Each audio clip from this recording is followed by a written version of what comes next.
Այս տարվա հունվարի 1-ից էլեկտրոնային ստորագրությունը կլինի միակ տարբերակը Հայաստանում գրանցված աշխատող լինելու համար։ Պետք է աշխատողը ստորագրի պայմանագիրը եւ պետք է ստորագրի էլեկտրոնային եղանակով։ Եվ նրանք, ովքեր արդեն իսկ ունեն էլեկտրոնային ստորագրություն, իրենց համար դա ավելի հեշտ կլինի։ Իսկ նրանց, ովքեր չունեն էլեկտրոնային ստորագրություն, Աշխատանքի եւ սոցիալական հարցերի նախարարության աշխատանքի եւ զբաղվածության վարչության պետ Ժորա Սարգսյանը հորդորում է հնարավորինս շուտ այն ձեռք բերել, քանի որ եթե աշխատանքային պայմանագիրը չի ամրագրվել էլեկտրոնային ստորագրությամբ, չի համարվում կնքված։ Համաձայն նոր կարգավորումների քաղաքացին չի համարվի օրինական աշխատող։ Սա վերաբերում է միայն աշխատանքային պայմանագիր ունեցողներին։ Դրա համար շատ լավ կլինի, որ նրանք, ովքեր դեռ չունեն, ակտիվ այդ հարցով զբաղվեն, որ ընթացքում ունենան ստորագրություն, քանի որ դա միակ տարբերակն է աշխատող դառնալու համար։ Նրանք, ովքեր ընդունված են աշխատանքի, ընդամենը այս տարվա ընթացքում պետք է ինչ-որ մի օր գործատուի կողմից մուտքագրելուց հետո ստորագրեն իրենց պայմանագրերը։ Ընդամենը պետք է ստորագրեն։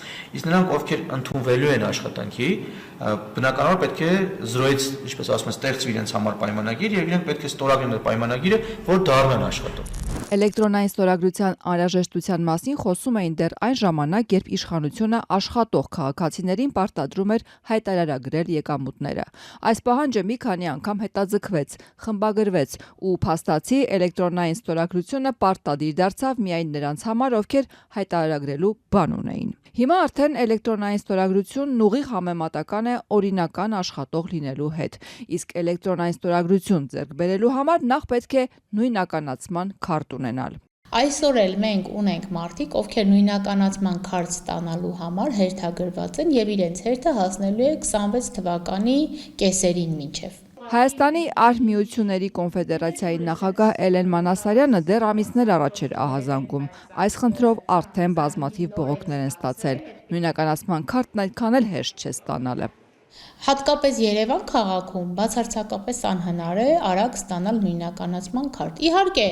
հնարավոր է լրացուցիչ վճարի համար եւ այլ, բայց ոչ մեկ դրա պարտավորությունն ուղղակի չունի եւ ասեմ ավելին, հնարավորություն էլ չունի։ Նույնականացման քարտ ունենալուց հետո էլեկտրոնային ստորագրությունը ակտիվացնելու երկու հիմնական տարբերակ կա՝ բջջային հեռախոսով կամ ID քարտով։ Առաջին դեպքում SIM-ը նոր Mobile ID SIM քարտով է փոխվում։ Հայաստանի քաղաքացիները անցած տարվանից ազատվել են էլեկտրոնային ստորագրության ակտիվացման տարեկան 3000 դրամ վճարից։ Սակայն քարտի փոխարինման համար 500 դրամ միանվագ վճար կարող է գանձվել։ SIM քարտը պետք է լինի անհատական, այսինքն էլեկտրոնային ստորագրությունը ձեռք բերողի անունով։ Դա է լրացուցիչ գումարը, չափը կախված է սակագնային փաթեթից։ Տարբերակ երկրորդը սակայն ավելի ծախսատար կլինի, քանի որ էլեկտրոնային չի պարունակող նույնականացման քարտ է անհրաժեշտ եւ հավելյալ գումար ընթերցող սարք գնելու համար։ Այդ թվում նաեւ հեռախոսով ակտիվացնելու մասով այդտեղ էլի բնականաբար վճար է, կապ չունի դա ինչքան է, թեկուզ եւ մինիմալ ինչ որ 100 դրամ լինի կամ 500, միևնույն է մարդու համար դա լրացուցիչ ծախս է, որը ինքը չէր նախատեսել։ Այսինքն սրանք քայլեր են, որոնք քաղաքացիների շրջանում խոճապ են ստեղծում, աշխատողների շրջանում խոճապ են ստեղծում։ Մենք ունենք նաև ահազանգեր, որտեղ գործատուներն արդեն աշխատողներին ասում են, եթե հունվարի 1-ից էլեկտրոնային ստորագրություն չունենաք, լուծում ենք ձեզ այդ աշխատանքային պայմանագիրը։ Էլեկտրոնային պայմանագրերը հասանելի կլինեն աշխատողներին ԵՍ-եմ հարթակում անմիջապես ստորագրման պահից։ Արդյոք քաղաքացիները կարողանալու են մուտք գործել ԵՍ-եմ համակարգ։ Բոլորը IT ոլորտի աշխատողներ չեն, բոլորը բժիշկներ չեն, բոլորը ուսուցիչներ չեն, որ քիչ թե շատ գրագետ են թվային իմաստով։ Մենք ունենք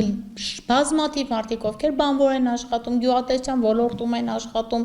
պարզապես աշխատողներ են, որոնք համապատասխան որակավորումներ չունեն, նույնիսկ ունեն որակավորում, բայց թվային գրագիտություն չունեն։ Այս բոլորը շատ կարևոր է, որպեսզի մենք կարողանանք նրանց համար հեշտացնել այդ